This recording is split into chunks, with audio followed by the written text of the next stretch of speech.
Am I good? Okay, thank you. All right, thank you guys for coming out to listen to my speech today. My name is Cecilia Brown, and I'm super happy to be able to discuss this topic with you. Did you guys know that every single year there are over 100,000 deaths that occur from drug overdose? Let that sink in. The United States was established on beliefs that every man has rights, and these rights include life, liberty, and the pursuit of happiness. Our government has chosen laws that govern its citizens in ways to protect these rights. Today we are faced with the question of whether or not cannabis should be legalized in the United States of America. Some argue that this drug should be legalized due to its medicinal benefits that are superior to other drug alternatives. In contrast, others argue that the use of cannabis infringes on the rights of non-drug using Americans and could be very damaging to some other people's lives. As someone who has watched two of my siblings fall into the addiction of cannabis use, and I've seen its devastating effects, I want to share how I believe that marijuana should not be legalized in the United States of America. I will discuss the legalization of marijuana will lead to more individuals experimenting with this drug.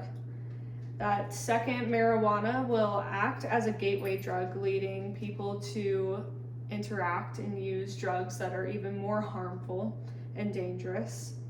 And third, that marijuana legalization will result in higher fatalities on American roads and cause more accidents related to drug use.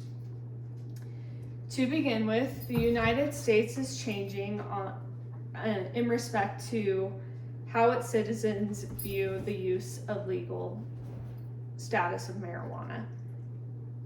It is impossible for U.S. citizens to feel neutral or apathetic towards this topic.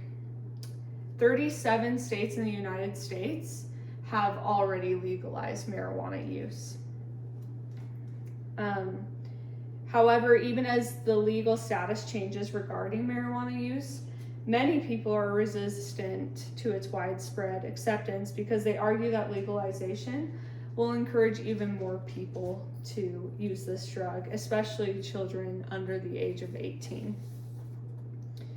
As stated by Dr. Robert L. DuPont, who is the president of the Institute for Behavior and Health Incorporation, he stated, "There is little public awareness and close to zero media attention to the near doubling of past year marijuana use nationally among adults under 18 and older, and the corresponding increased problems related to its use." He goes on to argue that this drug becomes more accepted in our society and accessible due to its legalization. More people will choose to experiment with this drug as it is more accessible. Legalization takes away the taboo idea of using cannabis, and an example of this can be seen in Colorado and Washington State, which were a couple of the states to first legalize marijuana in the United States. And one can experiment with marijuana use through forms other than just smoking it. For example, there are edibles, including cookies, candy and soda, vaporizer pens, and oils that all provide convenient methods of consuming marijuana and are often criticized for targeting a younger audience. Secondly, I want to point out that marijuana acts as a most common gateway drug, meaning people start with marijuana only to be unsatisfied with the high it gives them and to move up to a much more dangerous and addictive substance. A gateway drug is a substance that is believed to be a stepping stone towards the use of a harder, more damaging one. The Federal Bureau of Narcotics Commissioner Harry Anslinger conducted a study of 1,200 New Yorkers who were followed from high school through their mid-30s. 95% who used illegal drugs started their drug use with cannabis. The link between cannabis use and other illicit drug use was found to be particularly strong among heavy marijuana users and people who began using marijuana at an early age. This finding emphasizes the danger of modern marijuana products such as edibles, vaporizer pens that appeal to a younger consumer.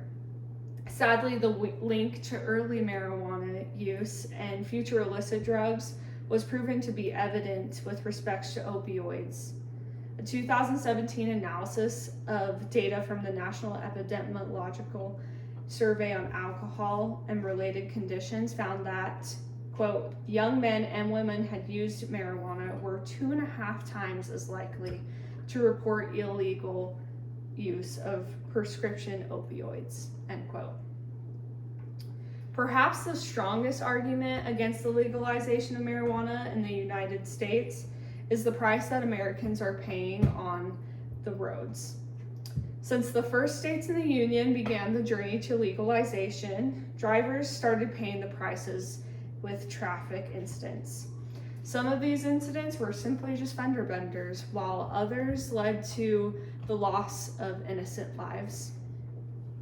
According to Kurt Isaacson, president and CEO of the Spectrum Health Services, among the myriad of problems associated with widespread legalization of cannabis comes the effect it has on traffic fatalities. He states that the proponents of legalization try to minimize the negative effects of pot usage, while the real effects include the increases in traffic fatalities, hospitalizations, and marijuana-related poisonings following the legalization of recreational cannabis. In Washington State, for example, the number of traffic deaths due to marijuana-impaired drivers doubled the year after recreational marijuana was legalized. That's a pretty immediate result. In Colorado, the number of fatal accidents involving marijuana use rose by 62% since its recreational use was legalized in 2012. The fact remains that marijuana use has a negative effect on the human brain. According to Maria Paul, health science editor at Northwestern University, a study published in Hippocampus conducted by Northwestern University showed, quote, through MRIs, an oddly shaped hippocampus in adolescents who'd used marijuana heavily at ages 16 or 17 for a period of 3 years.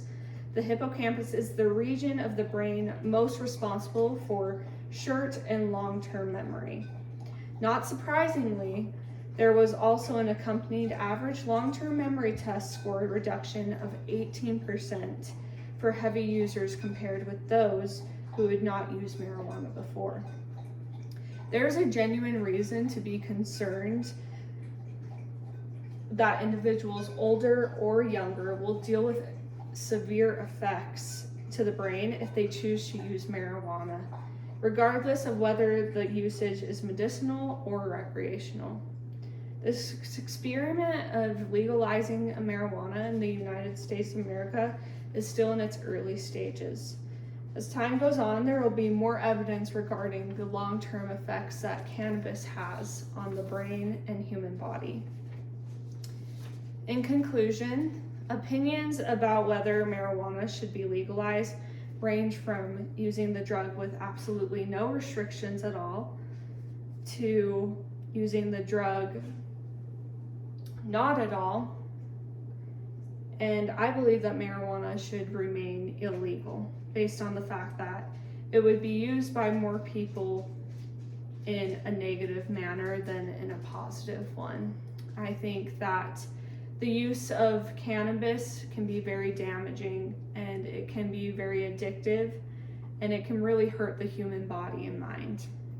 I also believe that there are many deaths that can occur from the legalization of marijuana, and that it is very easy for especially young children under the age of 18 to abuse this drug in a way that is negative to not just themselves but people around them. So thank you for listening to my speech today.